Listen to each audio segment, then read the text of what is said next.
Hello hi नमस्कार। सर्वप्रथमे प्रभु गणनाथ को नतमस्तक प्रणिपात करी आज यही अध्याय को आरंभ करुछि। प्रभु श्री गणपति देवंकर पूजा कार्य प्रत्येक देवादेवी पूर्वर पूजा पाउथिबा जोगु अग्रपूज्य गणनाथ बोली कहा जाइथा। पवित्र गणेश चतुर्थी प्रभु गणनाथ पूजा यथाविधि मत अनुसार प्रतिष्ठित स्थान रे चालू रही। आकर्षणीय साजसजा सांग को गहल चहल रे पूरी उठुछि सारा अंचल। दर्शक बंधु सही एक पवित्र आध्यात्मिक पीठ को आज विजिट क्लब ओडियार कैमेरा परिभ्रमण उद्देश्य रे घूरी बुलुछि।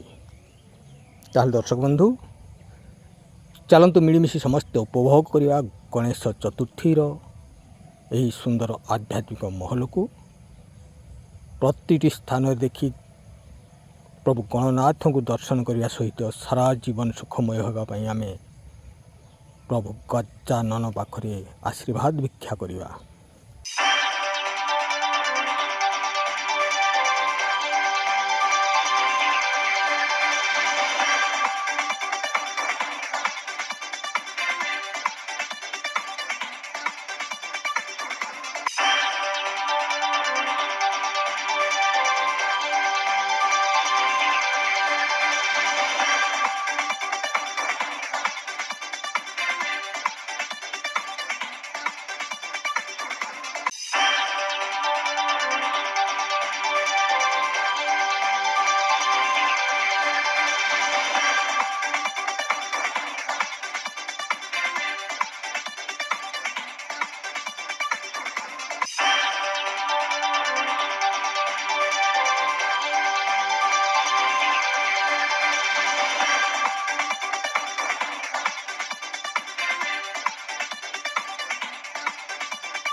आकर्षणीय तोरण झलसी उठुछि सारा केन्दुझर सहर। ठाए ठाए पूजा मंडप रंग बेरंगर कपड़ारे खूब निखुण एवं सूक्ष्म कलारे निर्मित होइथिबा आकर्षित तोरण समस्त को मनमुग्ध करि देउछि। दर्शक बंधु गणेश पूजार सुंदर महल को थरे आमे दृष्टि पकाइबा तापर अनुभव करिबा। ए गणेश पूजार पूजा पर्व माहौल काहाको आकृष्ट करुछि आउ काहाको आध्यात्मिक परिवेश रे बांधी रखि पारुछि।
प्रत्येक स्थान रे लागिछि गहली। प्रभु गणनाथ को दर्शन करिया पाई प्रति मंडप रे गहली लागिथिबा दृश्य देखा जाउछि। खूब विश्वास और भक्ति रे ଅଗ୍ରପୂଜ୍ୟ ଗଣନାଥଙ୍କୁ ଦର୍ଶନ କରି ପ୍ରସାଦ ଖାଇବାରେ ଯାହା ଆନନ୍ଦ, ତାହା ପ୍ରାୟ ଆଉ କୌଣସିରେ ସେ ଆନନ୍ଦ ନଥାଏ। ଚଳଚଞ୍ଚଳ ସହର ମଧ୍ୟରେ ଗଢ଼ି ଉଠିଥିବା ଆକର୍ଷଣୀୟ ମଣ୍ଡପ ମଧ୍ୟରେ ପୂଜା ପାଉଥିବା ପ୍ରଭୁ ଗଣନାଥ ସତେ ଯେମିତି ଜଣାଯାଏ ପ୍ରଭୁ ଗଣନାଥ ହାତ ଟେକି ଆମମାନଙ୍କୁ ସମସ୍ତଙ୍କୁ ଆଶୀର୍ବାଦ କରୁଛନ୍ତି ଯେ ଆମ ଭବିଷ୍ୟତ ଜୀବନ ସୁଖମୟ ହେବା ସଙ୍ଗେ ସଙ୍ଗେ ଚଲାପଥରେ ସବୁବେଳେ ସୁଖ ଶାନ୍ତି ଭରି ଦେଉଥାଉ, ଏହି କାମନା କରି ପ୍ରାୟ ବସିଛନ୍ତି ଅଗ୍ରପୂଜ୍ୟ ଗଣଦେବ।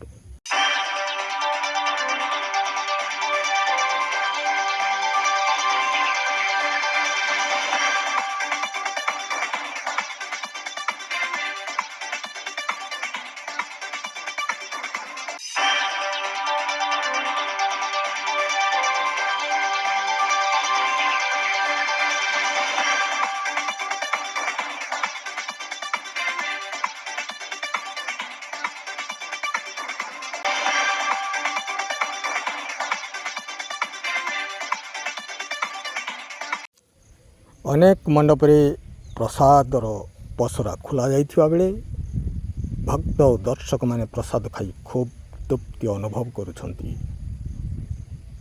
ଅଗ୍ରପୂଜ୍ୟ ପ୍ରଭୁ ଗଣେଶ ତାଙ୍କର ପୂଜାରେ ପ୍ରସାଦ ପାଇ ନିଜକୁ ଧନ୍ୟ ମନେ କରୁଥିବା ଭକ୍ତ ଏବଂ ଦର୍ଶକ ଖୁବ୍ ଉତ୍ସାହ ସହିତରେ ପ୍ରିୟର ଠାକୁର ପ୍ରଭୁ ଗଣନାଥଙ୍କୁ ଦର୍ଶନ କରି ପ୍ରସାଦ ଖାଇବାରେ ଖୁବ୍ ଆନନ୍ଦ ଅନୁଭବ କରୁଥିବା ଦେଖିବାକୁ ମିଳୁଛି। ଦର୍ଶକ ବନ୍ଧୁ, ଚାଲନ୍ତୁ ପ୍ରଥମେ ନଜର ପକାଇବା ଏହି କେନ୍ଦୁଝର ସହରରେ ପ୍ରଭୁ ଗଣନାଥଙ୍କର ପୂଜାବିଧି କେମିତି ଚାଲିଛି।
ବ୍ରାହ୍ମଣଙ୍କ ମନ୍ତ୍ର ଧ୍ୱନିରେ ଖୁବ୍ ଉତ୍ସାହ ଓ ଉଦ୍ଦୀପନା ମଧ୍ୟରେ ଶାନ୍ତି ଶୃଙ୍ଖଳାର ସହିତ ଏ ବର୍ଷ କେନ୍ଦୁଝରରେ ଗଣେଶ ଚତୁର୍ଥୀ ପାଳନ କରାଯାଇଛି।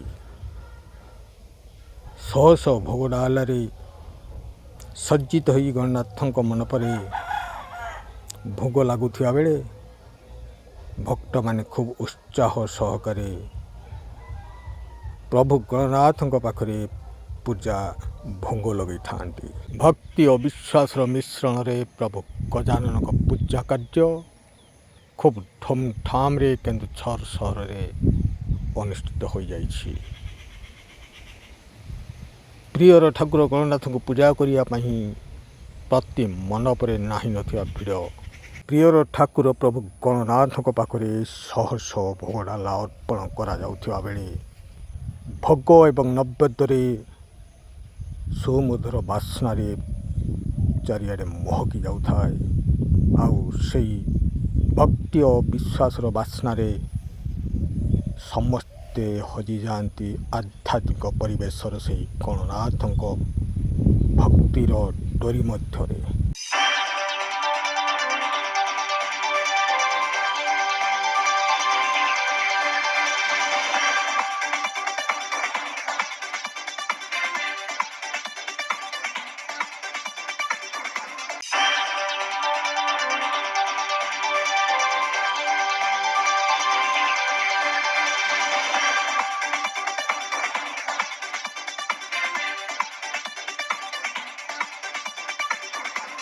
ଲାଗି ରହିଛି ଗହଳ ଚହଳ। ପ୍ରିୟର ଠାକୁର ପ୍ରଭୁ ଗଣଦେବଙ୍କୁ ପୂଜା କରିବା ପାଇଁ ଏକ ଲୟରେ ଚାହିଁ ବସିଛନ୍ତି ବକ୍ରତୁଣ୍ଡ ପ୍ରଭୁ ଗଜାନନଙ୍କୁ। ଉତ୍ସାହ ଉଦ୍ଦୀପନାରେ ଭକ୍ତି ଓ ବିଶ୍ୱାସ ସହକାରେ ଛୋଟରୁ ବଡ଼ ପର୍ଯ୍ୟନ୍ତ ସେଇ ଗଣନାଥଙ୍କୁ ଭରସା ଏବଂ ବିଶ୍ୱାସର ସହିତ ପୂଜାର୍ଚ୍ଚନା କରୁଛନ୍ତି। କାରଣ ଗଣନାଥ ହିଁ ଅଗ୍ରପୂଜ୍ୟ। ସର୍ବପ୍ରଥମେ ପୂଜା ପାଇ କେବଳ ସେଇ ଗଣନାଥ ହିଁ ଭିଆଇଥାନ୍ତି ପୂଜାର ପର୍ବ। ଏହି ଦିନଠୁ ଆରମ୍ଭ ହୋଇଥାଏ ସାରା ସଂସାରରେ ପୂଜା ବଜାର। ସେଇଥିପାଇଁ ଆକର୍ଷିତ ସୁନ୍ଦର ଏବଂ ଶୃଙ୍ଖଳାର ସହିତ ପୂଜା ମଣ୍ଡପରେ ବିଶ୍ୱାସ ରଖି ପୂଜା କରୁଥାନ୍ତି ପ୍ରତ୍ୟେକ ଭକ୍ତ। କେବଳ ଯେ ସହର ବଜାରରେ ପୂଜା ଚାଲିଛି ତାହା ନୁହଁ। ପ୍ରତ୍ୟେକ ଗାଁ ଗହଳି, ସ୍କୁଲ, କଲେଜ, ଶିକ୍ଷାନୁଷ୍ଠାନ, କ୍ଲବ ସବୁଥିରେ ପ୍ରଭୁ ଗଣନାଥଙ୍କର ପୂଜା ମହା ସମାରୋହରେ ପାଳିତ ହୋଇଯାଇଛି। କିନ୍ତୁ ସହରରେ ଗଣନାଥଙ୍କର ପୂଜା ନିରାଡ଼ମ୍ବର ଭାବରେ ପାଳିତ ହେଉଥିବା ଦୃଶ୍ୟ ଦେଖିବାକୁ ମିଳିଛି।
ଦର୍ଶକ ବନ୍ଧୁ, ଏ ହେଉଛି କେନ୍ଦୁଝର ସହର।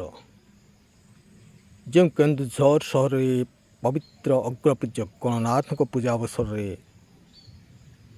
ଠାଏ ଠାଏ ଖୁବ୍ ସୁନ୍ଦର ଆକର୍ଷିତ ଭାବରେ ଗଢ଼ି ଉଠିଛି ଆଖିକୁ ଝଲସିଲା ଭଳି ଆକର୍ଷିତ ତୋରଣମାନ। ଗଣେଶ ପୂଜାର ମାହୋଲ, ସେହି ଗଣେଶ ପୂଜାର ମାହୋଲକୁ ସରସ ସୁନ୍ଦର କରି ଆପଣମାନଙ୍କୁ ଖୁବ୍ ଆଧ୍ୟାତ୍ମିକ ବିଶ୍ୱାସ ଭକ୍ତି ମଧ୍ୟରେ ଭରିଦେବା ପାଇଁ ଆଜି ଭିଜିଟ୍ କ୍ଲବ୍ ଓଡ଼ିଆର କ୍ୟାମେରା ଘୁରି ବୁଲୁଛି କେନ୍ଦୁଝର ସହରର ପ୍ରତି ଗଣେଶ ପୂଜା ମଣ୍ଡପ ଉପରେ। ସୁନ୍ଦର ସାଜସଜ୍ଜା, ଶାନ୍ତ ପରିବେଶ, ଭକ୍ତି ଓ ବିଶ୍ୱାସର ମାହୋଲ ମଧ୍ୟରେ ପ୍ରଭୁ ଗଣନାଥଙ୍କର ପୂଜାର୍ଚ୍ଚନା ଖୁବ୍ ମହାସମାରୋହରେ କେନ୍ଦୁଝର ସହରରେ ପାଳିତ ହୋଇଯାଇଛି। ଛୋଟରୁ ବଡ଼ ପର୍ଯ୍ୟନ୍ତ ଉତ୍ସାହ ସହକାରେ ଅଗ୍ରପୂଜ୍ୟ ଗଣନାଥଙ୍କୁ ପୂଜା କରିବା ପାଇଁ ବ୍ୟାକୁଳ। ଆଉ ସେଇ ବ୍ୟାକୁଳ କଣ୍ଠରେ ସମସ୍ତଙ୍କ ମୁହଁରେ ଗୋଟିଏ ହିଁ ସ୍ଲୋଗାନ ବାହାରୁଛି, ଜୟ ଗଣପତି ବାବା। ମନ କିଣି ନେଉଛି ଆକର୍ଷଣୀୟ ସାଜସଜା। ପ୍ରଭୁ ଗଣନାଥ ବାନ୍ଧି ରଖୁଛନ୍ତି ତାଙ୍କ ନିଜ ଭକ୍ତିର ଡୋରିରେ ପ୍ରତ୍ୟେକ ଭକ୍ତ ଦର୍ଶକମାନଙ୍କୁ। ପ୍ରଭୁ ଗଣଦେବକୁ ଦର୍ଶନ କରି ଖୁବ୍ ବିଶ୍ୱାସ ଏବଂ ଭକ୍ତି ମନରେ ଠାକୁରଙ୍କ ପ୍ରସାଦ ପାଇ ସମସ୍ତେ ନିଜ ନିଜ ଘରକୁ ବାହୁଡ଼ି ଯାଉଛନ୍ତି। ଆଉ ଛୋଟରୁ ବଡ଼ ପର୍ଯ୍ୟନ୍ତ ପ୍ରଭୁ ଗଣନାଥଙ୍କୁ ଦର୍ଶନ କରି ପ୍ରସାଦ ସେବନ କରିବାରେ ବ୍ୟସ୍ତ ରହୁଛନ୍ତି। ଯେ କେହି ଲୋକ ବାଟରେ ଚାଲି ଯାଉଥିବା ବେଳେ ଦୃଷ୍ଟି ପଡ଼ିଯାଉଛି ପ୍ରଭୁ ଗଣନାଥଙ୍କର ସେହି ବକ୍ରତୁଣ୍ଡ ରୂପକୁ। ସଙ୍ଗେ ସଙ୍ଗେ ନିଜର ଗନ୍ତବ୍ୟ ପଥକୁ ସ୍ଥଗିତ ରଖି ଛୁଟି ଆସୁଛନ୍ତି ସେହି ପୂଜା ପାଉଥିବା ପ୍ରଭୁ ଗଣନାଥଙ୍କ ମଣ୍ଡପ ମଧ୍ୟକୁ। ଆଉ ସେହି ମଣ୍ଡପରେ ବାବା ଗଣନାଥଙ୍କୁ ଦର୍ଶନ କରି ଆଶୀର୍ବାଦ ଭିକ୍ଷା କରି ପ୍ରସାଦ ସେବନ କରି ପୁଣି ଫେରିଆସି ଚାଲିଯାଆନ୍ତି ନିଜର ଗନ୍ତବ୍ୟ ପଥକୁ। କାରଣ ପୁଣି ଏ ମାହୋଲ, ଗଣନାଥଙ୍କର ପୂଜାବିଧିର ମାହୋଲ କେବଳ ମିଳିବ ଆଉ ବର୍ଷକ ପରେ। ସେଇ ଗୋଟିଏ ବର୍ଷର ସୁଯୋଗ ଅପେକ୍ଷାରେ ରହିବା ପୂର୍ବରୁ ଗଣନାଥଙ୍କ ପାଖରେ ବର୍ଷକ ପାଇଁ ଆଶୀର୍ବାଦ ଭିକ୍ଷା କରିବା ପାଇଁ ସମସ୍ତେ ଲମ୍ବା ଧାଡ଼ି ଲଗାଇଥାନ୍ତି। ଆଉ ବିଶ୍ୱାସ ଆଉ ଭରସା ବି ରହିଥାଏ ପ୍ରଭୁ ଗଣନାଥ ସମସ୍ତଙ୍କୁ ଆଶୀର୍ବାଦ କରିବେ ଆଉ ଭବିଷ୍ୟତ ଜୀବନ ସୁଖମୟ କରିବା ପାଇଁ ପ୍ରତିଟି ରାସ୍ତାରେ କଣ୍ଟାକୁ ଫିଙ୍ଗି ଦେଇ ଫୁଲର ସେଜ କରିଦେବେ, ଏ ବିଶ୍ୱାସ ସମସ୍ତଙ୍କ ପାଖରେ ଅଛି ଆଉ ରହିଥିବ ମଧ୍ୟ।